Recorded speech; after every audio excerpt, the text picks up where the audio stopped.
सतनाम वाहेगुरु साहिब जी। एक ओंकार सतनाम करता पुरख निरभव निर्वैर अकाल मूरत अजूनी सैभं गुर प्रसाद। बाणी गुरु गुरु है बाणी विच बाणी अमृत सारे।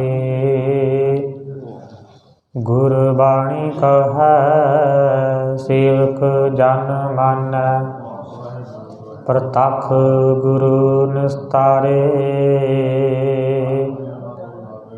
सतनाम वाहिगुरु साहिब जी। मंगिर माहे सोहंदिया हर पिर संग बैठड़िया। तिन की शोभा क्या गणी जे साहिब मेलड़िया। तन मन मौलिया राम सिया संग साध सहेलड़िया। साध जना ते बाहरी से रहन अकेलड़िया। तिन दुख न कबहू उतरै से जम कै वस पड़िया। जिनी राविया प्रभ अपना से दिसन नित खड़िया। रतन जवेहर लाल हार कंठ तिना जड़िया। नानक बांछै धूड़ तिन प्रभ शरणी दर पड़िया। मंगिर प्रभ आराधना बाहड़ ना जनमड़िया। मंगिर प्रभ आराधना बाहड़ ना जनमड़िया।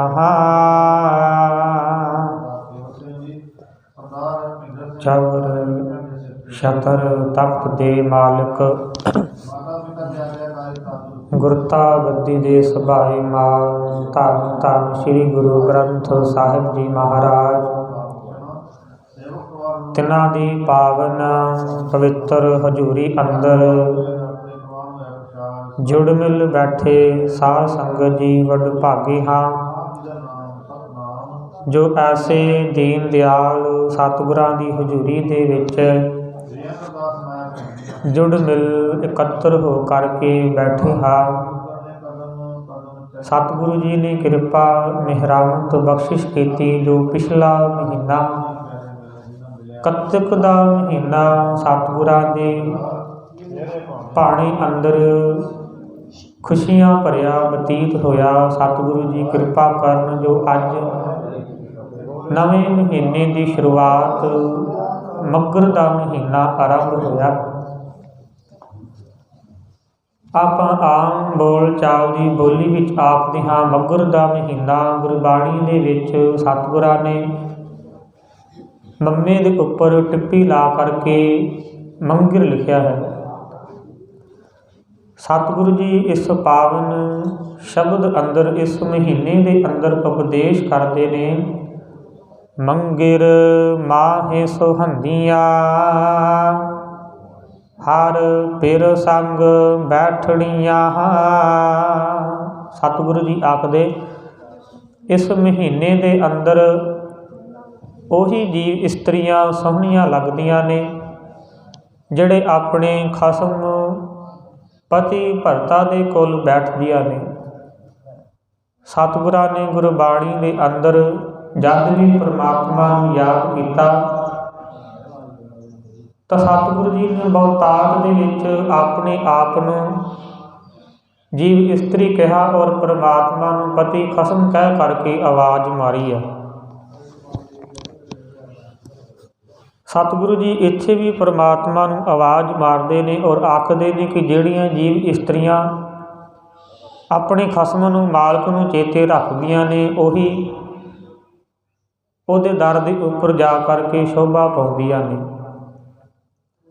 ਆਪਾਂ ਆਮ ਜ਼ਿੰਦਗੀ ਦੇ ਵਿੱਚ ਰੋਜ਼ਾਨਾ ਬੈਠਦੇ ਹਾਂ, ਮਾਤਾ ਪਿਤਾ ਦੇ ਕੋਲ ਬੱਚਾ ਬੈਠਦਾ ਹੈ, ਪਤੀ ਪਤਨੀ ਦੇ ਕੋਲ, ਪਤੀ ਆਪਣੇ ਪਤੀ ਦੇ ਕੋਲ ਬੈਠ ਕਰਕੇ ਸ਼ੋਭਾ ਪਾਉਂਦੀ ਹੈ। ਇੱਕ ਬੱਚਾ ਜੇ ਆਪਣੇ ਪਿਤਾ ਦੀ ਗੋਦੀ ਦੇ ਵਿੱਚ ਬੈਠਾ ਹੋਇਆ, ਉਹ ਸ਼ੋਭਾ ਪਾਵੇਗਾ, ਉਹਨੂੰ ਪਿਤਾ ਦੀ ਗੋਦ ਦਾ ਪਿਆਰ ਵੀ ਮਿਲੇਗਾ। ਜੇ ਪਿਤਾ ਨੂੰ ਛੱਡ ਕਰਕੇ ਕਿਸੇ ਹੋਰ ਦੀ ਗੋਦੀ ਵਿੱਚ ਜਾ ਕਰਕੇ ਬੈਠੇ, ਫਿਰ ਉਹ ਆਪਣੇ ਪਿਤਾ ਦਾ ਪਿਆਰ ਉਹ ਬੱਚਾ ਨਹੀਂ ਲੈ ਸਕਦਾ।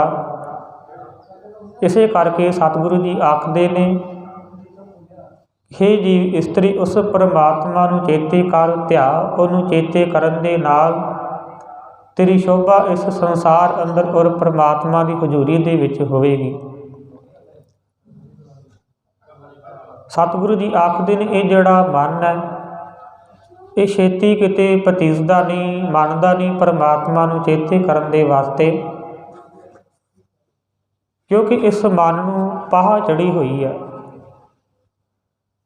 ਇਹ ਮਨ ਮਾਇਆ ਪਾਹਿਆ ਪਿਆਰੇ, ਲੀਤੜਾ ਲੱਭ ਰੰਗਾਏ।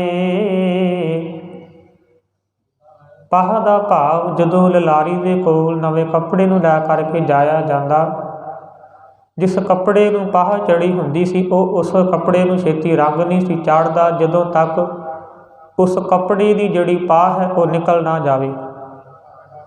ਉਸ ਪਾਹ ਨੂੰ ਹਟਾਉਣ ਦੇ ਵਾਸਤੇ ਗਰਮ ਪਾਣੀ ਵਿੱਚ ਲੂਣ ਜਾਂ ਸੋਡੇ ਦੇ ਵਿੱਚ ਉਸ ਨੂੰ ਰਿੰਨ੍ਹਦਾ, ਉਹਦੀ ਪਾਹ ਉਤਰ ਜਾਂਦੀ, ਫਿਰ ਉਸ ਤੋਂ ਬਾਅਦ ਕੱਪੜੇ ਨੂੰ ਰੰਗ ਚਾੜ੍ਹਿਆ ਜਾਂਦਾ।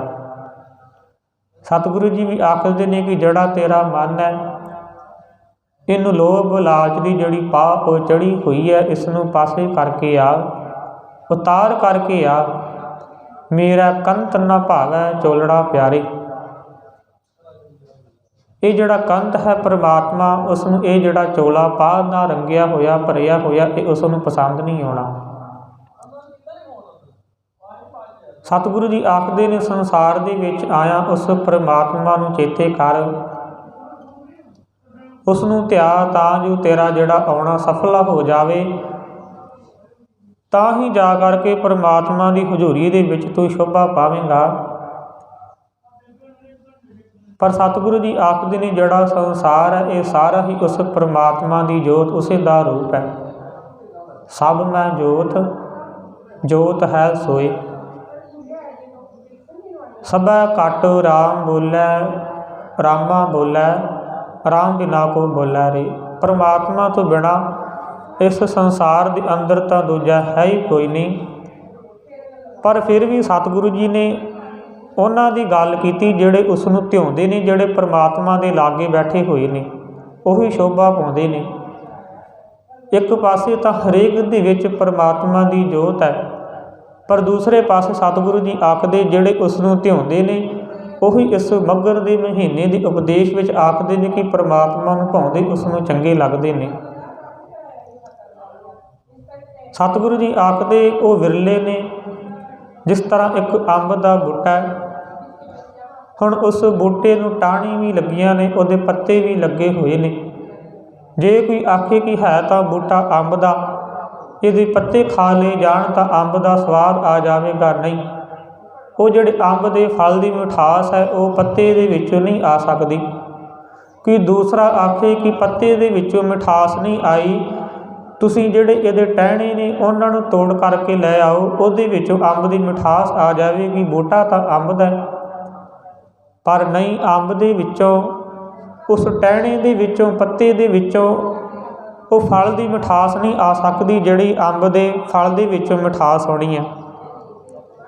ਸਤਿਗੁਰੂ ਜੀ ਇਸ ਕਰਕੇ ਆਖਦੇ ਨੇ ਕਿ ਉਸ ਨੂੰ ਚੇਤੇ ਕਰ, ਕਿਉਂਕਿ ਇਹ ਜਿਹੜਾ ਸੰਸਾਰ ਹੈ ਤਾਂ ਅੰਬ ਦੇ ਬੂਟੇ ਦੀ ਨਿਆਏ ਉਸੇ ਪਰਮਾਤਮਾ ਦਾ ਪੈਦਾ ਕੀਤਾ ਹੋਇਆ, ਪਰ ਜਿਹੜੇ ਇਹਦੇ ਵਿਚਲੇ ਫਲ ਨੇ ਉਹ ਰੱਬੀ ਪਿਆਰੇ ਨੇ, ਜਿਹੜੇ ਉਸ ਨੂੰ ਚੇਤੇ ਕਰਦੇ ਉਹ ਵਿਰਲੇ ਨੇ। ਉਹ ਕਿਸੇ ਵਿਰਲੇ ਵਿਰਲੇ ਟਾਹਣੇ ਦੇ ਉੱਤੇ ਉਹ ਫਲ ਲੱਗਦਾ। ਕਬੀਰ ਸਾਹਿਬ ਤਾਂ ਆਖਦੇ ਨੇ, ਅਵਲ ਅੱਲਾ ਨੂਰ ਅਪਾਇਆ, ਕੁਦਰਤ ਕੇ ਸਭ ਬੰਦੇ, ਏਕ ਨੂਰ ਤੇ ਸਭ ਜਗ ਉਪਜਿਆ, ਕੌਣ ਭਲੇ ਕੋ ਮੰਦੇ। ਪੈਦਾ ਤਾਂ ਸਾਰੇ ਉਸੇ ਦੇ ਕੀਤੇ ਹੋਏ ਨੇ, ਪਰ ਜਿਹੜੇ ਅੰਦਰ ਦੇ ਝਲਕਾਰੇ ਨੇ ਉਹ ਵਿਰਲਿਆਂ ਦੇ ਵਿੱਚੋਂ ਹੀ ਦਿਖਾਈ ਦਿੰਦੇ ਨੇ। ਭਗਤ ਫਰੀਦ ਜੀ ਨੇ ਵੀ ਪੁੱਛਣਾ ਕੀਤਾ ਸੀ ਕਿ ਸਤਿਗੁਰੂ, ਇਹ ਜਿਹੜੇ ਪਰਮਾਤਮਾ ਦੀ ਯਾਦ ਹੈ ਉਹ ਕਿਸ ਤਰ੍ਹਾਂ ਅੰਦਰ ਆ ਸਕਦੀ ਹੈ। ਭਗਤ ਫਰੀਦ ਜੀ ਆਖਣ ਲੱਗੇ ਕਿ ਫਰੀਦਾ ਪਾੜ ਪਟੋਲਾ ਧਜ ਕਰੀ, ਕੰਬਲੜੀ ਪਹਿਰਿਓ, ਜਿਨੀ ਵੇਸੀ ਸ਼ਾਹ ਮਿਲੈ, ਸੋਈ ਵੇਸ ਕਰਿਓ। ਇਹ ਫਰੀਦ ਆਖਣ ਲੱਗੇ ਕਿ ਜਿਹੜੇ ਮੈਂ ਆਪਣੇ ਤਨ ਦੇ ਉੱਪਰ ਮਹਿੰਗੇ ਕੱਪੜੇ ਪਾਏ ਹੋਏ ਨੇ, ਕੀ ਮੈਂ ਇਹਨਾਂ ਨੂੰ ਪਾੜ ਕੇ ਸੁੱਟ ਦਿਆਂ। ਫਰੀਦਾ ਪਾੜ ਪਟੋਲਾ ਧਜ ਕਰੀ, ਆਪਣੇ ਤਨ ਦੇ ਉੱਪਰ ਪਹਿਰੇ ਹੋਏ ਕੱਪੜਿਆਂ ਨੂੰ ਪਾੜ ਕੇ ਸੁੱਟ ਦਿਆਂ, ਔਰ ਜਿਹੜੇ ਕੰਬਲੀ ਦੀ ਬੁੱਕਲ ਮਾਰ ਲਵਾਂ, ਕੰਬਲੜੀ ਪਹਿਰਿਓ। ਪਰ ਮੈਨੂੰ ਇੱਕ ਗੱਲ ਦੱਸ ਦਿਓ, ਜਿਸ ਵੇਸ਼ ਦੇ ਨਾਲ, ਜਿਸ ਪਹਿਰਾਵੇ ਦੇ ਨਾਲ ਪਰਮਾਤਮਾ ਅੰਦਰ ਆ ਵਸੇ, ਜਿਨੀ ਵੇਸੀ ਸ਼ਾਹ ਮਿਲੈ ਸਹੀ ਵੇਸ ਕਰਿਓ। ਮੈਂ ਉਹ ਵਾਲਾ ਪਹਿਰਾਵਾ, ਉਹ ਆਪਣੀ ਵੇਸ਼ ਭੂਸ਼ਾ ਬਣਾਉਣਾ ਚਾਹੁੰਦਾ ਜਿਸ ਦੇ ਨਾਲ ਪਰਮਾਤਮਾ ਅੰਦਰ ਆ ਕੇ ਟਿਕ ਜਾਵੇ। ਧੰਨ ਗੁਰੂ ਅਮਰਦਾਸ ਮਹਾਰਾਜ ਜੀ ਨੇ ਜਵਾਬ ਦਿੱਤਾ ਕਿ ਨਹੀਂ ਫਰੀਦਾ, ਇਸ ਤਰ੍ਹਾਂ ਦਾ ਕਰਨ ਦੀ ਕੋਈ ਲੋੜ ਨਹੀਂ। ਆਖਣ ਲੱਗੇ ਫਰੀਦ ਜੀ ਸੁਣੋ, ਮਹਲਾ ਤੀਜਾ, ਕਾਈ ਪਟੋਲਾ ਪਾੜਤੀ, ਕੰਬਲੜੀ ਪਹਿਰੇ, ਨਾਨਕ ਘਰ ਹੀ ਬੈਠਿਆ ਸ਼ਾਹ ਮਿਲੈ, ਜੇ ਨੀਅਤ ਰਾਸ ਕਰੇ। ਕਿ ਤੈਨੂੰ ਕੱਪੜੇ ਪਾੜਨ ਦੀ ਲੋੜ ਨਹੀਂ। ਪਟੋਲੇ ਦਾ ਅਰਥ ਹੈ ਕੱਪੜਾ। ਕਾਏ ਪਟੋਲਾ ਪਾੜਤੀ, ਕੰਬਲੜੀ ਪਹਿਰੇ, ਨਾ ਤਾਂ ਕੱਪੜੇ ਪਾੜਨ ਦੀ ਲੋੜ ਹੈ ਔਰ ਨਾ ਹੀ ਤੈਨੂੰ ਕੰਬਲ ਦੀ ਮੁੱਕਲ ਮਾਰਨ ਦੀ ਲੋੜ ਹੈ ਆਪਣੇ ਤਨ ਦੇ ਉੱਪਰ। ਹੇ ਨਾਨਕ ਆਖ ਫਰੀਦ ਜੀ ਸੁਣੋ, ਘਰ ਹੀ ਬੈਠਿਆਂ ਸ਼ਾਹ ਪਾਈ ਹੈ। ਘਰੇ ਬੈਠਿਆਂ ਹੀ ਤੈਨੂੰ ਪਰਮਾਤਮਾ ਦੇ ਦੀਦਾਰੇ ਹੋ ਜਾਣਗੇ। ਕਿਸ ਤਰ੍ਹਾਂ? ਜੇ ਨੀਅਤ ਰਾਸ ਕਰੇ, ਜੇ ਜਿਹੜੀ ਤੇਰੀ ਨੀਤ ਹੈ, ਅੰਦਰ ਦੀ ਭਾਵਨਾ ਉਹ ਚੰਗੀ ਹੋ ਜਾਵੇ, ਉਹ ਪਿਆਰ ਵਾਲੀ ਭਾਵਨਾ ਬਣ ਜਾਵੇ, ਤਾਂ ਤੈਨੂੰ ਘਰੇ ਬੈਠਿਆਂ ਨੂੰ ਪਰਮਾਤਮਾ ਦੇ ਦੀਦਾਰ ਹੋ ਜਾਣਗੇ। ਆਖਣ ਲੱਗੀ ਕਿ ਮੈਂ ਇਸ ਤਰ੍ਹਾਂ ਦੇ ਕਿਹੜੇ ਬੋਲ ਬੋਲਾਂ, ਉਹ ਕਿਹੜੇ ਬਚਨ ਆਪਣੇ ਪਰਮਾਤਮਾ ਪਤਨੀ ਦੇ ਨਾਲ ਕਰਾਂ ਜਿਸ ਦੇ ਨਾਲ ਉਹ ਮੇਰੇ ਅੰਦਰ ਆ ਕੇ ਵਸ ਜਾਵੇ, ਮੈਨੂੰ ਉਹਦੀ ਦੀਦਾਰ ਦਰਸ਼ਨ ਦੀਦਾਰ ਹੀ ਹੋ ਜਾਣ, ਮੈਂ ਉਹਦੇ ਨਾਲ ਇੱਕਮਿਕ ਹੋ ਜਾਵਾਂ। ਕਵਣ ਸੋ ਅੱਖਰ ਕਵਣ ਗੁਣ, ਕਵਣ ਸੋ ਮਣੀਆਂ ਮੰਤ। ਕਿਹੜਾ ਅੱਖਰ ਮੈਂ ਉਹਦੀ ਆਪਣੇ ਜ਼ੁਬਾਨ ਤੋਂ ਬੋਲਾਂ, ਕਿਹੜਾ ਮੇਰੇ ਅੰਦਰ ਗੁਣ ਆ ਜਾਵੇ। ਕਵਣ ਸੋ ਅੱਖਰ ਕਵਣ ਗੁਣ, ਕਵਣ ਸੋ ਮਣੀਆਂ ਮੰਤ। ਔਰ ਫਿਰ ਆਖਣ ਲੱਗੇ ਕਵਣ ਸੋ ਵੇਸੋ ਹਉ ਕਰੀ, ਜਿਤ ਵਸ ਆਵੈ ਕੰਤ। ਕਿਸ ਤਰ੍ਹਾਂ ਦੇ ਪਹਿਰਾਵਾ ਮੈਂ ਪਾਵਾਂ, ਕਿਹੜਾ ਮੈਂ ਹਾਰ ਸ਼ਿੰਗਾਰ ਕਰਾਂ ਆਪਣੇ ਤਨ ਦੇ ਉੱਪਰ, ਸਰੀਰ ਦੇ ਉੱਪਰ, ਜਿਸ ਦੇ ਨਾਲ ਉਹ ਖਸਮ ਉਹ ਕੰਤ ਵਸ ਦੇ ਵਿੱਚ ਆ ਜਾਵੇ, ਉਹਦੀ ਦੀਦਾਰ ਹੋ ਜਾਣ। ਫਿਰ ਆਖਣ ਲੱਗੇ ਸੁਣ, ਤਿੰਨ ਗੱਲਾਂ ਚੇਤੇ ਦੇ ਵਿੱਚ ਰੱਖੀ। ਪਹਿਲਾ ਸਵਾਲ ਸੀ ਕਵਣ ਸੋ ਅੱਖਰ, ਉਹ ਕਿਹੜੇ ਅੱਖਰ ਲਿਖਾਂ, ਕਿਹੜੇ ਬੋਲ ਬੋਲਾਂ। ਆਖਣ ਲੱਗੇ ਨਿਵਣ ਸੋ ਅੱਖਰ ਖਵਣ ਗੁਣ, ਜਿਹਬਾ ਮਣੀਆਂ ਮੰਤ। ਨਿਵਣ ਸੋ ਅੱਖਰ, ਤੇਰੇ ਅੰਦਰ ਨਿਮਰਤਾ ਆਉਣੀ ਚਾਹੀਦੀ ਹੈ। ਜਿਹੜੀ ਤੇਰੀ ਭਾਵਨਾ ਉਹ ਅੰਦਰ ਦੇ ਝੁਕਾਅ ਵਿੱਚ ਆਉਣੀ ਚਾਹੀਦੀ ਹੈ, ਅੰਦਰ ਝੁਕਿਆ ਹੋਣਾ ਚਾਹੀਦਾ। ਤੇਰਾ ਮਨ ਹੰਕਾਰ ਨਾ ਆ ਜਾਵੇ, ਹੰਕਾਰ ਨਾ ਕਰ ਜਾਵੀਂ ਬੜਾ ਕੁਝ ਹੈ ਮੇਰੇ ਕੋਲ, ਨਹੀਂ, ਤੇਰੇ ਕੋਲ ਜਿਹੜੀ ਨਿਮਰਤਾ ਉਹ ਆ ਜਾਣੀ ਚਾਹੀਦੀ ਹੈ। ਆਖਦੇ ਨਿਮਰਤਾ ਵੀ ਦੋ ਤਰ੍ਹਾਂ ਦੀ ਹੈ। ਇੱਕ ਇਨਸਾਨ ਆਪਣੇ ਆਪ ਪਿਆਰ ਦੇ ਵਿੱਚ ਆਪਣੇ ਤੋਂ ਵੱਡੇ ਮਾਲਕ ਦੇ ਅੱਗੇ ਝੁਕ ਜਾਂਦਾ ਹੈ। ਸਤਿਗੁਰੂ ਜੀ ਆਖਦੇ ਨੇ ਹੋ ਸਭਨਾ ਕੀ ਰੇਣੂਕਾ। ਉਹ ਫਿਰ ਜਿਹੜੇ ਸੰਤ ਜਨ ਵਡਭਾਗੀ ਮਹਾਂਪੁਰਸ਼ ਜਿਨ੍ਹਾਂ ਨੇ ਪਰਮਾਤਮਾ ਦੇ ਦੀਦਾਰ ਕੀਤੇ ਹੋਏ ਨੇ, ਇਹ ਅੰਦਰੋਂ ਇੰਨਾ ਝੁਕ ਜਾਂਦਾ ਹੈ ਕਿ ਉਹਨਾਂ ਦੇ ਚਰਨ ਧੂੜ ਲੋਚਦਾ ਆਪਣੀ ਮੱਥੇ ਦੇ ਉੱਪਰ ਲਾਉਣ ਦੀ। ਇੱਥੋਂ ਤੱਕ ਕਿ ਆਖਦਾ ਕਿ ਮੈਂ ਉਹਨਾਂ ਦੇ ਚਰਨਾਂ ਦੀ ਧੂੜ ਬਣ ਜਾਵਾਂ, ਹੋਂ ਸਭਨਾ ਕੀ ਰੇਣੂਕਾ। ਔਰ ਦੂਸਰਾ ਝੁਕਣਾ ਕੀ ਹੈ, ਜਿਹੜੇ ਵਿਖਾਵਾ ਕਰਦੇ ਨੇ ਝੁਕਣ ਦਾ, ਪਰ ਹੁੰਦੇ ਬਹੁਤ ਹੰਕਾਰੀ ਨੇ। ਅਜਿਹੇ ਬਹੁਤ ਤਰ੍ਹਾਂ ਦੇ ਅੱਜ ਸਾਡੇ ਆਗੂ ਵੀ ਨੇ, ਆਖਦੇ ਨੇ ਜਿਹੜਾ ਝੁਕਣਾ ਸੀਸ ਨਿਵਾਇਆ ਕਿਆ ਥੀਆ, ਜਾਂ ਹਿਰਦਾ ਕੁਸਦਾ ਜਾਹੇ। ਜੇ ਤੇਰਾ ਹਿਰਦਾ ਪਰਮਾਤਮਾ ਦੇ ਚਰਨਾਂ ਦੇ ਨਾਲ ਨਹੀਂ ਭਤੀਜਿਆ ਨਾ, ਫਿਰ ਸੀਸ ਨਿਵਾਉਣ ਦਾ ਕੋਈ ਫਾਇਦਾ ਨਹੀਂ। ਆਖਦੇ ਨੇ ਨਿਵਣ ਸੋ ਅੱਖਰ ਖਾਵਣ ਗੁਣ, ਅੰਦਰ ਤੇਰਾ ਪਰਮਾਤਮਾ ਦੇ ਨਾਮ ਦਾ ਸਹਾਰਾ ਤੈਨੂੰ ਮਿਲ ਜਾਵੇਗਾ। ਉਹਨੂੰ ਸਦਾ ਚੇਤੇ ਦੇ ਵਿੱਚ ਰੱਖੀ, ਨਿਮਰਤਾ ਦੇ ਵਿੱਚ ਰੱਖੀ। ਜਿਹਬਾ ਮਣੀਆਂ ਮੰਤ, ਔਰ ਜਿਹੜੇ ਤੂੰ ਬੋਲ ਚਾਹੁੰਦਾ ਆਪਣੇ ਜ਼ਬਾਨ ਦੇ ਉੱਪਰ ਬੋਲਣ ਦੇ ਵਾਸਤੇ, ਉਹ ਤੇਰੀ ਜ਼ਬਾਨ ਜਿਹੜੀ ਉਹ ਮਿਠਾਸ ਨਾਲ ਭਰ ਜਾਵੇ। ਆਪਣੀ ਜ਼ਬਾਨ ਦੇ ਉੱਤੋਂ ਰਤਾ ਵੀ ਅਜਿਹਾ ਬੋਲ ਨਾ ਬੋਲ ਦਵੀਂ ਕਿ ਸਾਹਮਣੇ ਵਾਲੇ ਦਾ ਜਿਹੜਾ ਦਿਲ ਹੈ ਉਹ ਦੁੱਖ ਜਾਵੇ ਨਹੀਂ, ਸਗੋਂ ਤੂੰ ਜ਼ਬਾਨ ਦੇ ਵਿੱਚੋਂ ਕੋਈ ਬੋਲ ਬੋਲੇ ਅਗਲੇ ਨੂੰ ਚੰਗਾ ਵੀ ਲੱਗੇ ਸੁਣਨ ਦੇ ਵਾਸਤੇ। ਔਰ ਬੋਲ ਇਤਨੇ ਕੁ ਮਿੱਠੇ ਹੋਣੇ ਚਾਹੀਦੀ ਹੈ ਤੇਰੀ ਰਸਨਾ ਦੇ ਉੱਪਰੋਂ ਨਿਕਲੇ ਹੋਏ ਬੋਲ ਕਿ ਸੁਣਨ ਵਾਲਾ ਸਹਿਜ ਹੀ ਪਰਮਾਤਮਾ ਦੇ ਚਰਨਾਂ ਦੇ ਨਾਲ ਉਹਦਾ ਝੁਕਾਅ ਹੋ ਜਾਵੇ। ਨਿਵਣ ਸੋ ਅੱਖਰ ਖਾਵਣ ਗੁਣ, ਜਿਹਬਾ ਮਣੀਆਂ ਮੰਤ, ਇਹ ਤ੍ਰੈ ਭੈਣੇ ਵੇਸ ਕਰ, ਤਾਂ ਵਸ ਆਵੀ ਕੰਤ। ਇਹ ਜਿਹੜੇ ਤਿੰਨ ਤਰ੍ਹਾਂ ਦੇ ਪਹਿਰਾਵਾ ਨਾ ਆਪਣੇ ਤਣ ਦੇ ਉੱਤਰ ਹੀ ਭੈਣੇ, ਇਹਨਾਂ ਦਾ ਸ਼ਿੰਗਾਰ ਕਰ। ਜੀਵ ਇਸਤਰੀ ਨੂੰ ਸਤਿਗੁਰੂ ਜੀ ਆਖਦੇ ਨੇ ਇਹਨਾਂ ਤਿੰਨ ਗੁਣਾਂ ਦਾ ਸ਼ਿੰਗਾਰ ਕਰ ਆਪਣੇ ਜੀਵਨ ਦੇ ਅੰਦਰ, ਤਾਂ ਜਾ ਕੇ ਜਿਹੜਾ ਪਰਮਾਤਮਾ ਹੈ ਉਹ ਤੇਰੇ ਹਿਰਦੇ ਦੇ ਵਿੱਚ ਆ ਜਾਵੇਗਾ। ਮੰਗਰ ਮਾਹੀ ਸੁਹੰਦੀਆਂ, ਹਰ ਪਿਰ ਸੰਗ ਬੈਠੜੀਆਂ ਹਾਂ। ਉਹੀ ਜੀਵ ਇਸਤਰੀਆਂ ਸੋਹਣੀਆਂ ਨੇ ਕਿਹੜੀਆਂ, ਆਖਣ ਲੱਗੇ ਕਿ ਜਾ ਉਹਨਾਂ ਨੂੰ ਪੁੱਛ ਕੇ ਆ ਜਿਨ੍ਹਾਂ ਨੇ ਪਰਮਾਤਮਾ ਦੇ ਨਾਲ ਮਿਲਾਪ ਪਾਇਆ। ਉਹਨਾਂ ਜੀਵ ਇਸਤਰੀਆਂ ਨੂੰ ਪੁੱਛ ਕੇ ਆ ਜਿਨ੍ਹਾਂ ਦਾ ਮਿਲਾਪ ਉਸ ਗੁਰੂ ਦੇ ਨਾਲ, ਅਕਾਲ ਪੁਰਖ ਦੇ ਨਾਲ ਹੋ ਗਿਆ, ਤਾਂ ਜੋ ਤੇਰਾ ਵੀ ਹੋ ਜਾਵੇ। ਜਾਈ ਪੁੱਛੋ ਸੁਹਾਗਣੀ, ਤੁਸੀਂ ਰਾਵਿਆ ਕਿੰਨੀ ਗੁਣੀ। ਜਾ ਕੇ ਪੁੱਛ ਤੁਹਾਡੇ ਕੋਲ ਕਿਹੜਾ ਗੁਣ ਹੈ ਜਿਸ ਦੇ ਨਾਲ ਤੁਸੀਂ ਪਰਮਾਤਮਾ ਨੂੰ ਰਿਝਾ ਲਿਆ, ਆਪਣੇ ਵੱਸ ਦੇ ਵਿੱਚ ਕਰ ਲਿਆ, ਉਸ ਪਤੀ ਨੂੰ, ਉਸ ਖਸਮ ਨੂੰ। ਔਰ ਉਹਨਾਂ ਨੇ ਅੱਗੋਂ ਜਵਾਬ ਦਿੱਤਾ ਕਿ ਸੁਣ ਭੈਣੇ, ਸਹਿਜ ਸੰਤੋਖ ਸ਼ਿੰਗਾਰੀਆਂ, ਮਿੱਠਾ ਬੋਲਣੀ। ਸ਼ਿੰਗਾਰ ਕੀਤਾ ਆਪਣੇ ਪਤੀ ਨੂੰ ਰਿਝਾਉਣ ਦੇ ਵਾਸਤੇ। ਕਿਹੜਾ ਅੰਦਰ ਸਹਿਜ ਆ ਗਿਆ, ਸਹਿਜ ਲੈ ਆਂਦਾ ਅੰਦਰ। ਹੁਣ ਅੰਦਰ ਜਿਹੜਾ ਚਿੱਤ ਹੈ ਉਹ ਡੋਲਦਾ ਨਹੀਂ, ਉਹ ਮਾਇਆ ਦੇ ਪਿੱਛੇ ਨਹੀਂ ਦੌੜਦਾ, ਹੁਣ ਟਿਕਾ ਦੇ ਵਿੱਚ ਆ ਗਿਆ। ਸਹਿਜ ਨਾਲ ਹੀ ਸੰਤੋਖ ਆ ਗਿਆ। ਸੰਤੋਖ, ਇਹਨਾਂ ਦੋ ਗੁਣਾਂ ਨੂੰ ਅੰਦਰ ਧਾਰਨ ਕਰ। ਸਹਿਜ ਸੰਤੋਖ ਸ਼ਿੰਗਾਰੀਆਂ, ਉਹ ਤੀਸਰਾ ਨਾਲ ਮਿੱਠਾ ਬੋਲਣੀ, ਆਪਣੀ ਜ਼ਬਾਨ ਦੇ ਉੱਤੋਂ ਮਿੱਠੇ ਬੋਲਣਾ ਬੋਲੀ। ਔਰ ਹਾਂ, ਇਹਨਾਂ ਤਿੰਨਾਂ ਗੁਣਾਂ ਤੋਂ ਇਲਾਵਾ ਇੱਕ ਚੀਜ਼ ਹੋਰ ਕਰਨੀ ਹੈ। ਜੇ ਪਰਮਾਤਮਾ ਨੂੰ, ਪਰਮਾਤਮਾ ਪਤੀ ਨੂੰ ਵੱਸ ਦੇ ਵਿੱਚ ਲਿਆਉਣਾ। ਆਖਣ ਲੱਗੇ ਜੀ ਕਿਹੜਾ, ਤਾਂ ਮਾਲਕ ਨੇ ਜਵਾਬ ਦਿੱਤਾ ਫਿਰ ਰਿਸਾਲੂ ਤਾਂ ਮਿਲੈ, ਜਾ ਗੁਰੂ ਕਾ ਸ਼ਬਦ ਸੁਣੀ। ਉਹ ਪਰਮਾਤਮਾ ਦੇ ਜਿਹੜੇ ਦੀਦਾਰ ਨੇ ਤਾਂ ਹੋਣਗੇ ਜਦੋਂ ਤੂੰ ਗੁਰੂ ਦਾ ਸ਼ਬਦ ਸੁਣੇਗਾ, ਉਸ ਅਨੁਸਾਰ ਆਪਣੇ ਜੀਵਨ ਨੂੰ ਢਾਲੇਗਾ। ਮੰਗਰ ਮਾਹੀ ਸੁਹੰਦੀਆਂ, ਹਰ ਪਿਰ ਸੰਗ ਬੈਠੜੀਆਂ ਹਾਂ। ਇਸ ਮਹੀਨੇ ਦੇ ਅੰਦਰ ਸਤਿਗੁਰੂ ਜੀ ਆਖਦੇ ਉਹੀ ਜੀਵ ਇਸਤਰੀਆਂ ਸੋਹਣੀਆਂ ਜਿਹੜੀਆਂ ਖਸਮ ਦੇ ਨਾਲ ਬੈਠੀਆਂ ਹੋਈਆਂ ਨੇ, ਉਹਦੇ ਨਾਲ ਇੱਕਮਿਕ ਹੋ ਕਰਕੇ ਬੈਠੀਆਂ ਨੇ। ਔਰ ਅੱਗੇ ਆਖ ਦਿੱਤਾ ਤਿੰਨ ਕੀ ਸ਼ੋਭਾ ਕਿਆ ਗਣੀ, ਜੇ ਸਾਹਿਬ ਮੇਲੜੀਆਂ ਹਾਂ। ਤਿੰਨਾਂ ਦੀ ਸ਼ੋਭਾ ਬਾਰੇ ਬਿਆਨ ਨਹੀਂ ਕੀਤਾ ਜਾ ਸਕਦਾ। ਉਹ ਕਿਤਨੀਆਂ ਸੁੰਦਰ ਲੱਗਦੀਆਂ ਨੇ ਉਹ ਜੋੜੀ ਜਿਹੜੀ ਆਪਣੀ ਪਤਨੀ ਦੇ ਨਾਲ ਜੁੜ ਕਰਕੇ ਬੈਠੀ ਹੋਈ ਹੈ। ਸਤਿਗੁਰੂ ਜੀ ਆਖਦੇ ਤਿੰਨ ਕੀ ਸ਼ੋਭਾ ਕਿਆ ਗਣੀ, ਜੇ ਸਾਹਿਬ ਮੇਲੜੀਆਂ ਹਾਂ।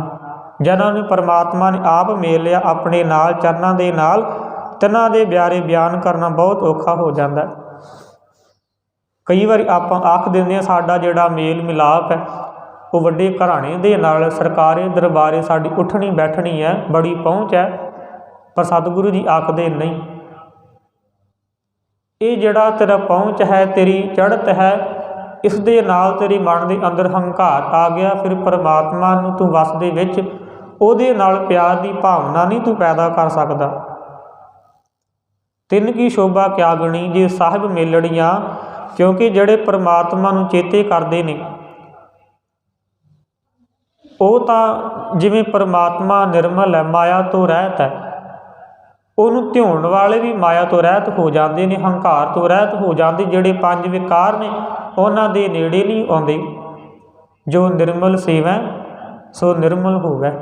ਜਿਹੜੇ ਉਸ ਨਿਰਮਲ ਪਰਮਾਤਮਾ ਨੂੰ ਚੇਤੇ ਕਰਦੇ ਧਿਆਉਂਦੇ ਨੇ ਫਿਰ ਉਹ ਵੀ ਨਿਰਮਲ ਹੀ ਹੋ ਜਾਂਦੇ ਨੇ। ਸਤਿਗੁਰੂ ਜੀ ਅੱਗੇ ਆਖ ਲੱਗੇ, ਤਨ ਮਨ ਮੌਲਿਆ ਰਾਮ ਸਿਉ ਸੰਗ ਸਾਧ ਸਹੇਲੜੀਆਂ। ਸੰਤ ਜਨ ਜਿਹੜੇ ਉਹਨਾਂ ਦੀ ਸੰਗਤ ਕਰਕੇ ਇਹ ਜਿਹੜਾ ਮਨ ਹੈ ਇਹ ਵੀ ਮੌਲਿਆ ਗਿਆ, ਖਿੜ ਉੱਠਿਆ, ਖੁਸ਼ ਹੋ ਗਿਆ। ਤਨ ਔਰ ਮਨ ਦੋਵੇਂ ਬਹਾਰ ਆ ਗਈ ਇਹਨਾਂ ਦੇ ਵਿੱਚ। ਜਿਵੇਂ ਬਸੰਤ ਰੁੱਤ ਦੇ ਵਿੱਚ ਜਿਹੜੇ ਫੁੱਲ ਨੇ ਸੋਹਣੇ ਲੱਗਦੇ ਨੇ, ਇੱਕ ਰੁੱਖ ਹੈ ਉਹ ਸੁੱਕ ਗਿਆ, ਉਹਦੇ ਫੁੱਲ ਵੀ ਨਹੀਂ, ਉਹਦੇ ਪੱਤੇ ਵੀ ਨਹੀਂ ਰਹੇ, ਉਹ ਵੇਖਣ ਦੇ ਵਿੱਚ ਬੜਾ ਅਜੀਬ ਲੱਗਦਾ। ਇੱਕ ਸੁੱਕਾ ਹੋਇਆ ਟਾਹਣਾ ਮੁੱਢ ਦਿਖਦਾ, ਪਰ ਜਦ ਬਹਾਰ ਆਈ ਉਸ ਰੁੱਖ ਨੂੰ ਫੁੱਲ ਨਿਕਲੇ, ਉਹਦੇ ਪੱਤੇ ਨਿਕਲੇ, ਗਰਮੀ ਦੇ ਵਿੱਚ ਉਹਦੀ ਛਾਂ ਦਾ ਆਨੰਦ ਲਿਆ ਤਾਂ ਬੜਾ ਚੈਨ, ਬੜਾ ਸੁੱਖ ਮਿਲਿਆ ਤਨ ਨੂੰ। ਉਹਦੇ ਫੁੱਲ ਵੇਖ ਕੇ ਮਨ ਦੇ ਵਿੱਚ ਖੜਾਓ ਆ ਗਿਆ। ਇਸ ਸੰਸਾਰ ਅੰਦਰ ਕੋਈ ਵੀ ਚੀਜ਼ ਹੋਵੇ, ਗੁਲਾਬ ਦਾ ਬੂਟਾ ਜਦ ਤੱਕ ਉਸ ਬੂਟੇ ਨੂੰ ਕੰਡੇ ਲੱਗੇ ਹੋਏ ਨੇ ਉਸ ਬੂਟੇ ਦੇ ਵੱਲ ਵੇਖਣ ਦਾ ਚਿੱਤ ਨਹੀਂ ਕਰਦਾ, ਉਹਦੇ ਕੋਲ ਖਲੋਣਾ ਵੀ ਮਨ ਨੂੰ ਚੰਗਾ ਨਹੀਂ ਲੱਗਦਾ। ਪਰ ਜਦ ਉਸੇ ਬੂਟੇ ਨੂੰ ਫੁੱਲ ਨਿਕਲ ਆਉਣ ਫਿਰ ਉਹ ਕੰਡੇ ਭੁੱਲ ਜਾਂਦੇ ਨੇ, ਕੇਵਲ ਤੇ ਕੇਵਲ ਸਾਰਾ ਧਿਆਨ ਫੁੱਲਾਂ ਦੇ ਵਿੱਚ ਚਲਾ ਜਾਂਦਾ।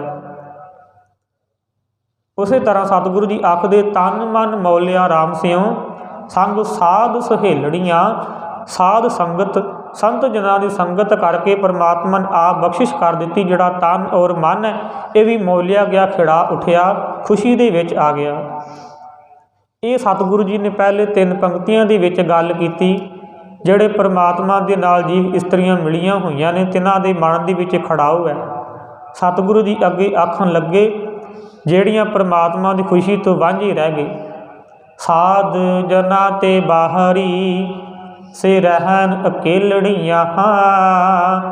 ਜਿਹੜੀਆਂ ਸਾਧ ਜਨਾਂ ਦੀ ਕਿਰਪਾ ਤੋਂ ਸੰਗਤ ਤੋਂ ਵਾਂਝੇ ਰਹਿ ਗਈਆਂ, ਆਪਣੇ ਪਤੀ ਤੋਂ ਟੁੱਟ ਗਈਆਂ, ਛੁੱਟੜ ਹੋ ਗਈਆਂ, ਸੇ ਰਹਿਣ ਅਕੇਲੜੀਆਂ, ਉਹ ਇਸ ਸੰਸਾਰ ਦੇ ਵਿੱਚ ਇਕੱਲੀਆਂ ਰਹਿ ਗਈਆਂ। ਸੰਤ ਕਾ ਦੋਖੀ ਛੁਟੈ ਅਕੇਲਾ ਜਿਉ ਬੁਆੜ ਤਿਲ ਖੇਤ ਮਾਹੀ ਦੁਹੇਲਾ। ਜਿਹੜੇ ਸੰਤ ਜਨਾਂ ਦੇ ਦੋਖੀ ਨੇ, ਜਿਹੜੇ ਰੱਬੀ ਪਿਆਰ ਦੀ ਨਿੰਦਾ ਕਰਦੇ ਨੇ, ਉਹਨਾਂ ਨੂੰ ਨਿੰਦਦੇ ਨੇ, ਸਤਿਗੁਰੂ ਜੀ ਆਖਦੇ ਉਹ ਇਕੱਲੇ ਰਹਿ ਜਾਂਦੇ ਨੇ। ਜਿਵੇਂ ਤਿਲਾਂ ਦੇ ਖੇਤ ਵਿੱਚ ਜਿਹੜਾ ਕਿਸਾਨ ਹੈ ਉਹ ਜਿਸ ਤਿਲ ਦੇ ਬੂਟੇ ਨੂੰ ਤਿਲ ਦੇ ਬੀਜ ਨਹੀਂ ਪਏ ਉਹ ਬੁਆੜ ਹੋ ਜਾਂਦਾ, ਉਹ ਇੱਕ ਘਾਹ ਹੀ ਲਾ ਲਓ, ਫਿਰ ਉਸ ਨੂੰ ਖੇਤ ਵਿੱਚ ਇਕੱਲੇ ਨੂੰ ਉਸੇ ਤਰ੍ਹਾਂ ਛੱਡ ਦਿੱਤਾ ਜਾਂਦਾ। ਬਾਕੀ ਦੇ ਜਿਤਨੇ ਬੂਟੇ ਨੇ ਵੱਢ ਕਰਕੇ ਘਰ ਲੈ ਆਈਦੇ ਨੇ। ਸਤਿਗੁਰੂ ਜੀ ਆਖਦੇ ਉਸੇ ਤਰ੍ਹਾਂ ਸੰਤ ਜਨਾਂ ਤੇ ਬਾਹਰੀ ਸੇ ਰਹਿਣ ਅਕੇਲੜੀਆਂ। ਸਾਧ ਜਨਾਂ ਤੇ ਜਿਹੜੀਆਂ ਗੁਰੂ ਦੀ ਕਿਰਪਾ ਤੋਂ ਉਹਦੇ ਰੱਬੀ ਪਿਆਰੇ ਦੀ ਸੰਗਤ ਤੋਂ ਵਾਂਝੇ ਰਹਿ ਗਈਆਂ, ਉਹ ਇਕੱਲੀਆਂ ਰਹਿ ਗਈਆਂ। ਸਾਧ ਸੰਗਤ ਇਕੱਲ ਔਰ ਇਕਾਂਤ 2 ਸ਼ਬਦ ਨੇ, ਪਰ ਦੋਹਾਂ ਦੇ ਵਿੱਚ ਵੇਖਣ ਦੇ ਵਿੱਚ ਇੱਕੋ ਜਿਹੇ ਲੱਗਦੇ ਨੇ, ਸਿਮਿਲਰ ਨੇ, ਪਰ ਜਦ ਵੇਖੀਏ ਤਾਂ ਬੜਾ ਗਹਿਰਾ ਅਰਥ ਚਲਾ ਜਾਂਦਾ। ਇਹਨਾਂ ਦੇ ਅਰਥ ਬਹੁਤ ਵਿਖਰੇਵਾਂ ਆ ਜਾਂਦਾ। ਜਿਹੜਾ ਇਕਾਂਤ ਹੈ, ਇਸ ਸੰਸਾਰ ਦੇ ਉੱਪਰ ਜ਼ਿੰਦਗੀ ਦੀ ਭੱਜ ਦੌੜ ਤੋਂ ਇਨਸਾਨ ਅੱਕ ਜਾਂਦਾ ਹੈ, ਫਿਰ ਉਹ ਚਾਹੁੰਦਾ ਹੈ ਕਿ ਇਸ ਭੱਜ ਦੌੜ ਤੋਂ ਮੈਂ ਇਕਾਂਤ ਵਿੱਚ ਚਲਾ ਜਾਵਾਂ। ਜਿਹੜੇ ਰੱਬੀ ਪਿਆਰੇ ਨੇ ਉਹ ਵੀ ਪਰਮਾਤਮਾ ਨੂੰ ਚੇਤੇ ਕਰਨ ਦੇ ਵਾਸਤੇ ਇਕਾਂਤ ਭਾਲਦੇ ਨੇ, ਤਾਂ ਜੋ ਜਿਹੜਾ ਸਾਡਾ ਮਨ ਹੈ ਉਹ ਉਹਦੇ ਚਰਨਾਂ ਦੇ ਨਾਲ ਜੁੜ ਜਾਵੇ। ਜਿਹੜਾ ਇਕਾਂਤ ਹੈ ਉਹ ਮਨ ਦੀ ਸ਼ਾਂਤੀ ਦੇ ਵਾਸਤੇ ਵਰਤਿਆ ਜਾਂਦਾ ਹੈ। ਪਰਮਾਤਮਾ ਨੂੰ ਚੇਤੇ ਕਰਨ ਦੇ ਵਾਸਤੇ ਇਨਸਾਨ ਇਕਾਂਤ ਦੇ ਵਿੱਚ ਜਾਣਾ ਚਾਹੁੰਦਾ ਹੈ, ਪਰ ਜਿਹੜਾ ਇਕੱਲ ਹੈ ਇਸ ਤੋਂ ਡਰਾਵਨੀ ਚੀਜ਼ ਕੋਈ ਹੋਰ ਨਹੀਂ। ਜਿਹੜਾ ਇਨਸਾਨ ਸੰਸਾਰ ਅੰਦਰ ਇਕੱਲਾ ਰਹਿ ਗਿਆ ਫਿਰ ਉਹਦਾ ਇਸ ਸੰਸਾਰ ਉੱਪਰ ਜਿਉਣਾ ਬੜਾ ਔਖਾ ਹੋ ਜਾਂਦਾ ਹੈ। ਇੱਕ ਬੱਚਾ ਜਿਹਨੂੰ ਮਾਪਿਆਂ ਦੀ ਘੂਰ ਨਹੀਂ ਹਟਾ ਸਕੀ ਮਾੜੇ ਕੰਮ ਕਰਨੋਂ, ਸਕੂਲ ਦੇ ਵਿੱਚ ਟੀਚਰਾਂ ਨੇ ਝਿੜਕਿਆ ਤਾਂ ਵੀ ਉਹਦੇ ਮਨ ਦੇ ਉੱਪਰ ਅਸਰ ਨਹੀਂ ਹੋਇਆ, ਸ਼ਰਾਰਤਾਂ ਕਰਦਾ, ਪੜ੍ਹਾਈ ਦੇ ਵਿੱਚ ਨੰਬਰ ਵੀ ਨਹੀਂ ਆਏ। ਪਰ ਜਦ ਉਸਦੀ ਮਾਤਾ ਨੇ ਗੁੱਸਾ ਕੀਤਾ, ਉਹਨੂੰ ਕੰਨ ਤੋਂ ਫੜ ਕਰਕੇ ਕਮਰੇ ਦੇ ਅੰਦਰ ਬੰਦ ਕਰ ਦਿੱਤਾ ਔਰ ਬਾਹਰੋਂ ਦਰਵਾਜ਼ਾ ਬੰਦ ਕਰਤਾ। ਹੁਣ ਬੱਚਾ ਕਮਰੇ ਦੇ ਵਿੱਚ ਇਕੱਲਾ ਹੈ, ਪਰ ਅੰਦਰ ਤਾਂ ਵੀ ਡਰਦਾ ਪਿਆ, ਜਦ ਕਿ ਬਾਹਰ ਉਹਦੇ ਮਾਤਾ ਪਿਤਾ, ਉਹਦੇ ਭੈਣ ਭਰਾ, ਸਾਰੇ ਰਿਸ਼ਤੇਦਾਰ ਕਮਰੇ ਤੋਂ ਬਾਹਰ ਬੈਠੇ ਹੋਏ ਨੇ, ਪਰ ਅੰਦਰ ਇਕੱਲਾ ਹੋਣ ਦੇ ਕਰਕੇ ਉਹਨੂੰ ਡਰ ਲੱਗਦਾ ਪਿਆ। ਹੁਣ ਘਬਰਾਉਂਦਾ, ਕਿਉਂਕਿ ਇਹ ਕੱਲ ਜਿਹੜਾ ਸੀ ਉਹ ਡਰ ਦੇ ਵਿੱਚ ਤਬਦੀਲ ਹੋ ਗਿਆ। ਸਤਿਗੁਰੂ ਜੀ ਆਖਦੇ ਨੇ ਸਾਧ ਜਨਾ ਤੇ ਬਾਹਰੀ ਸੇ ਰਹਿਣ ਅਕੇਲੜੀਆਂ, ਉਹ ਵੀ ਸੰਸਾਰ ਦੇ ਵਿੱਚ ਇਕੱਲੀਆਂ ਰਹਿ ਗਈਆਂ। ਜਿਹੜੀਆਂ ਪ੍ਰਮਾਤਮਾ ਦੀ ਕਿਰਪਾ ਸਾਧ ਜਨਾ ਰੱਬੀ ਪਿਆਰ ਦੀ ਸੰਗਤ ਤੋਂ ਵਾਂਝੇ ਰਹਿ ਗਈਆਂ, ਜਿਨ੍ਹਾਂ ਨੇ ਆਨੰਦ ਨਹੀਂ ਮਾਣਿਆ। ਪਰ ਜਿਹੜੇ ਰੱਬੀ ਪਿਆਰੇ ਨੇ ਉਹ ਪਰਮਾਤਮਾ ਨੂੰ ਚੇਤੇ ਕਰਦੇ ਹੋਏ ਇਸ ਇਕੱਲ ਨੂੰ ਵੀ ਇਕਾਂਤ ਵਿੱਚ ਬਦਲ ਦਿੰਦੇ ਨੇ, ਕਿਉਂਕਿ ਜਿਹੜਾ ਪਰਮਾਤਮਾ ਹਰੇਕ ਜਗ੍ਹਾ ਦੇ ਉੱਪਰ ਰਮਿਆ ਹੋਇਆ ਸੁਭਾਏਮਾਨ ਹੈ। ਸਤਿਗੁਰੂ ਜੀ ਅੱਗੇ ਆਖਦੇ ਨੇ ਤਿੰਨ ਦੁੱਖ ਨਾ ਕਬਹੂ ਉਤਰੈ ਸੇ ਜਮ ਕੈ ਵਸ ਪੜੀਆਂ। ਤਿੰਨਾਂ ਦਾ ਜਿਹੜਾ ਦੁੱਖ ਹੈ ਉਹ ਮਿਟਿਆ ਨਹੀਂ। ਜਿਹੜਾ ਇਨਸਾਨ ਸੰਸਾਰ ਦੇ ਉੱਪਰ ਮਿਟਾਉਣ ਦੇ ਵਾਸਤੇ ਆਇਆ, ਕਿਹੜਾ ਦੁੱਖ? ਜੰਮਣ ਮਰਨ ਦਾ ਦੁੱਖ ਸੀ ਜਿਹੜਾ ਉਹ ਨਹੀਂ ਮਿਟਿਆ।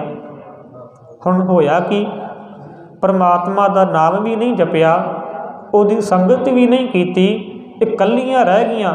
ਇਕੱਲੇ ਰਹਿਣ ਤੋਂ ਬਾਅਦ ਹੁਣ ਦੁੱਖ ਆ ਗਿਆ, ਫਿਰ ਉਹ ਦੁੱਖ ਕਦੀ ਵੀ ਨਹੀਂ ਉਤਰਿਆ। ਤੈਨੂੰ ਦੁੱਖ ਨਾ ਕਬੂ ਉਤਰੈ ਸੇ ਜਮ ਕੈ ਵਸ ਪੜੀਆਂ, ਉਹ ਜਮਾਂ ਦੇ ਵਸ ਪੈ ਗਈਆਂ। ਜਮਾਂ ਦੀ ਮਾਰ ਉਹਨਾਂ ਨੂੰ ਝੱਲਣੀ ਪਈ। ਜਿਨੀ ਰਾਵਿਆ ਪ੍ਰਭ ਆਪਣਾ ਸੇ ਦਿਸਨ ਨਿਤ ਖੜੀਆਂ। ਜਿਨ੍ਹਾਂ ਨੇ ਪ੍ਰਮਾਤਮਾ ਨੂੰ ਚੇਤੇ ਕੀਤਾ, ਰਾਵਿਆ ਉਹਨੂੰ ਧਿਆਇਆ। ਜਿਨੀ ਰਾਵਿਆ ਪ੍ਰਭ ਆਪਣਾ ਸੇ ਦਿਸਨ ਨਿਤ ਖੜੀਆਂ। ਹੁਣ ਜਿਹੜਾ ਪਰਮਾਤਮਾ ਉਹਨਾਂ ਦੇ ਅੰਦਰ ਖੜਿਆ ਹੋਇਆ ਦਿਖਾਈ ਦਿੰਦਾ, ਇੱਕ ਮਿਕ ਹੋ ਗਏ ਨੇ। ਉਹਨਾਂ ਦੇ ਵਿੱਚ ਕੋਈ ਰਤਾ ਭਰ ਵੀ ਫਰਕ ਨਹੀਂ ਰਿਹਾ। ਜਿਹੜੇ ਰੱਬੀ ਝਲਕਾਰੇ ਨੇ, ਜਿਹੜੇ ਪਰਮਾਤਮਾ ਨੂੰ ਧਿਆਉਂਦੇ ਨੇ, ਉਹਨਾਂ ਦੇ ਵਿੱਚੋਂ ਦਿਖਾਈ ਦਿੰਦੇ ਨੇ। ਇੱਕ ਮਿਕ ਹੋ ਗਏ, ਜਿਵੇਂ ਹਰ ਕਾ ਸੇਵਕ ਸੋ ਹਰ ਜਿਹਾ ਭੀਦ ਨਾ ਜਾਣੋ ਮਾਨਸ ਦੇਹਾ। ਜਿਹੜੇ ਰੱਬੀ ਪਿਆਰੇ ਦੇ ਸੇਵਕ ਨੇ ਨਾ, ਜਿਹੜੇ ਉਸ ਨੂੰ ਧਿਆਉਂਦੇ ਨੇ, ਉਹ ਪਰਮਾਤਮਾ ਦੇ ਨਿਆਈ ਨੇ, ਪਰਮਾਤਮਾ ਵਰਗੀ ਹੋ ਜਾਂਦੇ ਨੇ। ਹਰ ਕਾ ਸੇਵਕ ਸੋ ਹਰ ਜਿਹਾ ਭੀਦ ਨਾ ਜਾਣੋ। ਮਤਾ ਕਿਤੇ ਭੁਲੇਖਾ ਪੈ ਜਾਵੇ, ਨਹੀਂ ਪਿਆਰਿਓ, ਭੀਦ ਨਾ ਜਾਣੋ ਮਾਨਸ ਦੇਹਾ। ਕਿਉਂ? ਜਿਵੇਂ ਜਿਹੜਾ ਪਾਣੀ ਹੈ, ਪਾਣੀ ਦੇ ਵਿੱਚ ਅਨੇਕਾਂ ਹੀ ਲਹਿਰਾਂ ਉੱਠੀਆਂ। ਵੇਖਣ ਦੇ ਵਿੱਚ ਪ੍ਰਤੀਤ ਹੋਇਆ ਕਿ ਇਹ ਲਹਿਰਾਂ ਪਾਣੀ ਦੇ ਨਾਲ ਵੱਖਰੀਆਂ ਹੋ ਗਈਆਂ। ਇਹਨਾਂ ਦੀ ਵੱਖਰੀ ਹਸਤੀ, ਵੱਖਰਾ, ਇਹ ਵੱਖਰੇ ਆਪਣੇ ਤਲ ਦੇ ਉੱਪਰ ਮੌਜੂਦ ਨੇ। ਪਰ ਜਦ ਲਹਿਰ ਸ਼ਾਂਤ ਹੋਈ, ਉਹ ਦੁਬਾਰਾ ਪਾਣੀ ਦੇ ਵਿੱਚ ਇੱਕ ਮਿਕ ਹੋ ਗਈ। ਉਸੇ ਤਰ੍ਹਾਂ ਜਿਹੜੇ ਰੱਬੀ ਪਿਆਰੇ ਪਰਮਾਤਮਾ ਨੂੰ ਚੇਤੇ ਕਰਦੇ ਨੇ, ਉਹਨਾਂ ਦੇ ਵਿੱਚ ਔਰ ਪਰਮਾਤਮਾ ਦੇ ਵਿੱਚ ਕੋਈ ਫਰਕ ਨਾ ਰਿਹਾ। ਹਰ ਕਾ ਸੇਵਕ ਸੋ ਹਰ ਜਿਹਾ ਭੇਦ ਨਾ ਜਾਣੋ ਮਾਨਸ ਦੇਹਾ। ਜਿਉਂ ਜਲ ਤਰੰਗ ਉਠੈ ਬਹੁ ਭਾਂਤੀ ਫਿਰ ਸਲਲੈ ਸਲਲ ਸਮਾਈ। ਦਾ ਤਰੰਗ ਉੱਠੀ, ਲਹਿਰਾਂ ਉੱਠੀਆਂ ਪਾਣੀ ਦੇ ਵਿੱਚੋਂ, ਪਰ ਬਾਅਦ ਵਿੱਚ ਜਾ ਕਰਕੇ ਫਿਰ ਪਾਣੀ ਦੇ ਨਾਲ ਇੱਕ ਮਿਕ ਹੋ ਗਈਆਂ। ਉਸੇ ਤਰ੍ਹਾਂ ਜਿਨ੍ਹਾਂ ਨੇ ਪਰਮਾਤਮਾ ਨੂੰ ਚੇਤੇ ਕੀਤਾ, ਜਿਨੀ ਰਾਵਿਆ ਪ੍ਰਭ ਆਪਣਾ ਸੇ ਦਿਸਨ ਨਿਤ ਖੜੀਆਂ। ਉਹਨਾਂ ਦੇ ਅੰਦਰ ਪਰਮਾਤਮਾ ਦੇ ਝਲਕਾਰੇ ਦਿਖਾਈ ਦਿੰਦੇ ਨੇ। ਰਤਨ ਜਵੇਹਰ ਲਾਲ ਹਰ ਕੰਠ ਤੇਨਾ ਜੜੀਆਂ।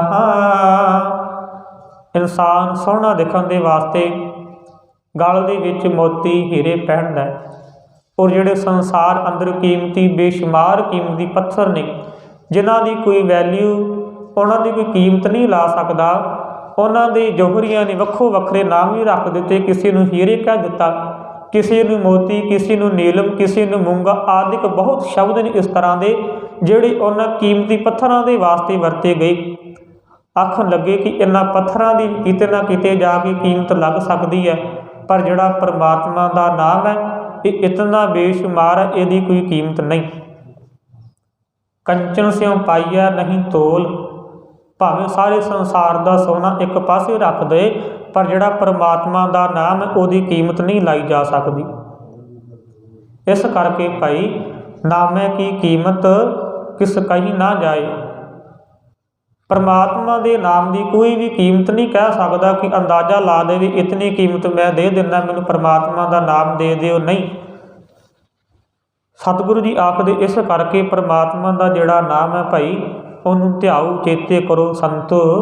ਹੇ ਸੰਤ ਜਨੋ, ਹਰ ਹਰ ਹਰ ਆਰਾਧ ਧਿਆਉਣ ਦੇ ਨਾਲ ਪਰਮਾਤਮਾ ਨੂੰ ਹੋਵੇਗਾ ਕਿ ਹਰ ਆਰਾਧ ਸਭੋ ਕਿਛ ਪਾਈਐ ਕਾਰਜ ਸਗਲੇ ਸਾਧ। ਉਸ ਨੂੰ ਚੇਤੇ ਕਰਨ ਦੇ ਨਾਲ ਜਿਤਨੇ ਵੀ ਕਾਰਜ ਨੇ, ਜਿਹੜੇ ਵਿਗੜੇ ਹੋਏ ਨੇ, ਜਿਨ੍ਹਾਂ ਦੇ ਉੱਤੇ ਵਸ ਨਹੀਂ ਚੱਲਦਾ ਕਿ ਇਹ ਕਿਸ ਤਰ੍ਹਾਂ ਹੋਵੇਗਾ। ਸਤਿਗੁਰੂ ਜੀ ਆਖਦੇ ਸਾਰੇ ਸਿੱਧ ਹੋ ਜਾਣਗੇ, ਪਰਮਾਤਮਾ ਆਪ ਸਹਾਈ ਹੁੰਦਾ ਹੈ। ਰਤਨ ਜਵੇਹਰ ਲਾਲ ਹਰ ਕੰਠ ਤਿਨਾ ਜੜੀਆਂ ਉਹ ਪਰਮਾਤਮਾ ਦਾ ਨਾਮ ਇਤਨਾ ਬੇਸ਼ੁਮਾਰ ਕੀਮਤੀ ਰਤਨ ਹੋ ਜਾਂਦਾ ਹੈ। ਜਿਹੜੇ ਉਸ ਨੂੰ ਧਿਆਉਂਦੇ ਨੇ ਉਹਨਾਂ ਗੁਰਮੁਖ ਪਿਆਰਿਆਂ ਦੇ ਗਲਾਂ ਦੇ ਵਿੱਚ ਇਹ ਕੀਮਤੀ ਬੇਸ਼ੁਮਾਰ ਨਾਮ, ਉਹਨਾਂ ਦੇ ਗਲਾਂ ਕੰਠ ਦੇ ਵਿੱਚ ਹਮੇਸ਼ਾ ਪਰਮਾਤਮਾ ਦਾ ਨਾਮ ਚੱਲਦਾ ਰਹਿੰਦਾ। ਉਹਨਾਂ ਨੇ ਪਰਮਾਤਮਾ ਦੇ ਨਾਮ ਦਾ ਹਾਰ ਸ਼ਿੰਗਾਰ ਜਿਹੜਾ ਆਪਣੇ ਗਲ ਦੇ ਵਿੱਚ ਕੀਤਾ ਹੋਇਆ, ਕੰਠ ਦੇ ਵਿੱਚ ਕੀਤਾ ਹੋਇਆ, ਕਿਉਂਕਿ ਪਰਮਾਤਮਾ ਦਾ ਨਾਮ ਗੁਰਬਾਣੀ ਕੰਠ ਤੋਂ ਹੀ ਇਨਸਾਨ ਨੇ ਉਚਾਰਨ ਕਰਨੀ ਹੈ। ਅੱਗੇ ਸਤਿਗੁਰੂ ਜੀ ਆਖਣ ਲੱਗੇ, ਨਾਨਕ ਬਾਂਛਾ ਧੂੜ ਤਿੰਨ ਪ੍ਰਭ ਸ਼ਰਣੀ ਦਰ ਪੜੀਆਂ। ਇਹ ਨਾਨਕ ਅਰਦਾਸ ਕਰਦਾ ਨਾਨਕ ਪਰਮਾਤਮਾ ਦੇ ਅੱਗੇ, ਸਤਿਗੁਰੂ ਜਿਹੜੇ ਤੇਰੀ ਚਰਨ ਦੀ ਸ਼ਰਨ ਦੇ ਵਿੱਚ ਚਰਨਾਂ ਵਿੱਚ ਆ ਕਰਕੇ ਝੁਕ ਗਏ ਨੇ, ਤੇਰੇ ਨਾਲ ਇਕਮਿਕ ਹੋ ਗਏ ਨੇ, ਤਿਨਾਂ ਦੀ ਜਿਹੜੀ ਧੂੜ ਹੈ ਉਹ ਮੈਨੂੰ ਦੇ ਦੇ, ਮੈਂ ਆਪਣੇ ਮੱਥੇ ਦੇ ਉੱਪਰ ਲਾਉਣਾ ਚਾਹੁੰਦਾ। ਨਾਨਕ ਬਾਂਛਾ ਧੂੜ ਤਿੰਨ ਪ੍ਰਭ ਸ਼ਰਣੀ ਦਰ ਪੜੀਆਂ। ਜਿਹੜੀ ਪ੍ਰਭੂ ਦੇ ਦਰ ਦੇ ਉੱਪਰ ਪੈ ਗਈਆਂ ਨੇ ਜੀਵ ਇਸਤਰੀਆਂ ਆ ਕਰਕੇ, ਜਿਨ੍ਹਾਂ ਨੇ ਮਾਲਕ ਖਸਮ ਪ੍ਰਭੂ ਨੂੰ ਧਿਆਇਆ, ਚੇਤੇ ਕੀਤਾ, ਤਿਨਾਂ ਦੀ ਜਿਹੜੀ ਚਰਨ ਧੂੜ ਹੈ ਮੈਂ ਲੋਚਦਾ ਹਾਂ। ਇਸੇ ਕਰਕੇ ਸਤਿਗੁਰੂ ਜੀ ਆਖਦੇ ਨੇ, ਜੋ ਗੁਰਮੁਖ ਨਾਮ ਧਿਆਇਂਦੇ ਤਿਨ ਦਰਸ਼ਨ ਦੀਜੈ, ਹਮ ਤਿੰਨ ਕੇ ਚਰਨ ਬਖਾਲ ਦੇ ਧੂੜ ਘੋਲ ਘੋਲ ਪੀਜੈ। ਅਜਿਹੀ ਕਿਰਪਾ ਕਰ ਸਤਿਗੁਰੂ ਮੇਰੇ ਉੱਪਰ। ਅਖੀਰ ਵਿੱਚ ਸਤਿਗੁਰੂ ਜੀ ਆਖਦੇ ਨੇ, ਮੰਗਿਰ ਪ੍ਰਭ ਆਰਾਧਨਾ ਬਾਹੜ ਨਾ ਜਨਮੜੀਆਂ। ਸਤਿਗੁਰੂ ਜੀ ਆਖਣ ਲੱਗੇ, ਮੰਗਿਰ ਪ੍ਰਭ ਆਰਾਧਨਾ, ਜਿਨ੍ਹਾਂ ਨੇ ਮੱਘਰ ਦੇ ਮਹੀਨੇ ਦੇ ਵਿੱਚ ਪਰਮਾਤਮਾ ਨੂੰ ਧਿਆਇਆ, ਚੇਤੇ ਕੀਤਾ, ਉਹਨਾਂ ਦਾ ਜਿਹੜਾ ਦੁੱਖ ਹੈ ਜਨਮ ਮਰਨ ਦਾ ਉਹ ਕੱਟ ਦਿੱਤਾ। ਸੰਸਾਰ ਅੰਦਰ ਅਨੇਕਾਂ ਦੁੱਖ ਤਕਲੀਫ ਸੰਸਾਰ ਉੱਪਰ ਇਨਸਾਨ ਨੂੰ ਆਉਂਦੇ ਨੇ। ਭਗਤ ਕਬੀਰ ਜੀ ਆਖਣ ਲੱਗੇ ਕਿ ਜਿਹੜਾ ਜੰਮਣ ਮਰਨ ਦਾ ਦੁੱਖ ਹੈ ਸਭ ਤੋਂ ਵੱਡਾ ਹੈ। ਭਗਤ ਫਰੀਦ ਜੀ ਨੂੰ ਸਮੇਂ ਦੇ ਹਾਕਮਾਂ ਨੇ ਬੜੇ ਤਸੀਹੇ ਦਿੱਤੇ, ਬੜਾ ਵਿਰੋਧ ਭਗਤ ਕਬੀਰ ਸਾਹਿਬ ਨੂੰ ਸਹਿਣਾ ਪਿਆ। ਪੱਥਰਾਂ ਦੇ ਨਾਲ ਬੰਨ੍ਹ ਕਰਕੇ ਨਹਿਰ ਦੇ ਵਿੱਚ ਵੀ ਸੁੱਟਿਆ ਗਿਆ, ਹਾਥੀ ਦੇ ਅੱਗੇ ਵੀ ਸੁੱਟਿਆ ਗਿਆ ਮਾਰਨ ਦੇ ਵਾਸਤੇ। ਭਗਤ ਫਰੀਦ ਜੀ ਨੇ ਕਦੇ ਵੀ ਪਰਮਾਤਮਾ ਦੇ ਅੱਗੇ ਅਰਜ਼ੋਈ ਨਹੀਂ, ਇਹ ਗੱਲ ਨਹੀਂ ਕੀਤੀ ਕਿ ਮੈਨੂੰ ਦੁੱਖ ਆ ਗਿਆ ਬਚਾ ਲੈ, ਨਹੀਂ। ਪਰ ਜਦ ਇਸ ਜਨਮ ਮਰਨ ਦੀ ਗੇੜ ਦੀ ਗੱਲ ਚੱਲੀ, ਆਖਣ ਲੱਗੇ ਇਹ ਜਿਹੜਾ ਜੰਮਣ ਮਰਨ ਵਾਲਾ ਗੇੜ ਸਭ ਤੋਂ ਵੱਡਾ ਦੁੱਖ ਹੈ। ਸਤਿਗੁਰੂ ਕਿਰਪਾ ਕਰ, ਮੈਨੂੰ ਇਸ ਨਰਕ ਦੇ ਵਿੱਚੋਂ, ਇਸ ਗੇੜ ਦੇ ਵਿੱਚੋਂ ਮੈਨੂੰ ਮੁਕਤ ਕਰ ਦੇ। ਜਿਹੜਾ ਇੱਕ ਦੁੱਖ ਹੈ, ਇੱਕ ਦੁੱਖ ਰਾਮ ਰਾਏ ਕਾਟੂ ਮੇਰਾ, ਇਹ ਜਿਹੜਾ ਇੱਕ ਦੁੱਖ ਹੈ ਜੰਮਣ ਮਰਨ ਵਾਲਾ, ਇਹ ਮੇਰਾ ਕੱਟ ਦਿਓ। ਸਤਿਗੁਰੂ ਜੀ ਵੀ ਆਖਦੇ ਨੇ, ਮੰਗਿਰ ਪ੍ਰਭ ਆਰਾਧਨਾ ਬਾਹੜ ਨਾ ਜਨਮੜੀਆਂ। ਜਿਨ੍ਹਾਂ ਨੇ ਮੱਘਰ ਦੇ ਮਹੀਨੇ ਦੇ ਵਿੱਚ ਪਰਮਾਤਮਾ ਨੂੰ ਚੇਤੇ ਕੀਤਾ, ਜੋ ਸਤਿਗੁਰਾਂ ਨੇ ਇਸ ਮਹੀਨੇ ਦੇ ਅੰਦਰ ਉਪਦੇਸ਼ ਦਿੱਤਾ, ਤਿਨਾਂ ਦਾ ਜਿਹੜਾ ਜੰਮਣ ਮਰਨ ਦਾ ਦੁੱਖ ਹੈ ਉਹ ਹਮੇਸ਼ਾ ਦੇ ਵਾਸਤੇ ਖਤਮ ਹੋ ਗਿਆ, ਪਰਮਾਤਮਾ ਦੇ ਚਰਨਾਂ ਦੇ ਨਾਲ ਜੁੜ ਗਏ। ਸਤਿਗੁਰੂ ਜੀ ਕਿਰਪਾ ਕਰਨ, ਮਿਹਰਾਮਤ ਬਖਸ਼ਿਸ਼ਾਂ ਕਰਨ, ਸਾਨੂੰ ਵੀ ਆਪਣੇ ਚਰਨਾਂ ਦੇ ਨਾਲ ਜੋੜ ਕਰਕੇ ਨਾਮ ਦੀਆਂ ਦਾਤਾਂ ਬਖਸ਼ਣ, ਤਾਂ ਜੋ ਸਾਡਾ ਮੱਘਰ ਦਾ ਮਹੀਨਾ, ਇਸ ਮਹੀਨੇ ਦੇ ਅੰਦਰ ਅਸੀਂ ਵੀ ਪਰਮਾਤਮਾ ਦੇ ਚਰਨਾਂ ਦੇ ਨਾਲ ਜੁੜ ਕਰਕੇ ਆਪਣਾ ਜੀਵਨ ਸਫਲਾ ਕਰਕੇ ਜਾਈਏ, ਸਾਡਾ ਵੀ ਜੰਮਣ ਮਰਨ ਦਾ ਗੇੜ ਖਤਮ ਹੋ ਜਾਵੇ। ਬੋਲਦਿਆਂ ਪਾਸੋਂ ਬੇਅੰਤ ਭੁੱਲਾਂ ਚੁੱਕਾਂ ਹੋ ਜਾਂਦੀਆਂ ਨੇ। ਗੁਰੂ ਅਤੇ ਗੁਰੂ ਕੀ ਸੰਗਤ ਬਖਸ਼ਣ ਯੋਗ ਹੈ, ਬਖਸ਼ ਲੈਣਾ ਜੀ। ਅੰਤ ਨੂੰ ਬੁਲਾਓ ਜੀ ਫਤਿਹ, ਆਖੋ ਜੀ ਵਾਹਿਗੁਰੂ ਜੀ ਕਾ ਖਾਲਸਾ, ਵਾਹਿਗੁਰੂ ਜੀ ਕੀ ਫਤਿਹ।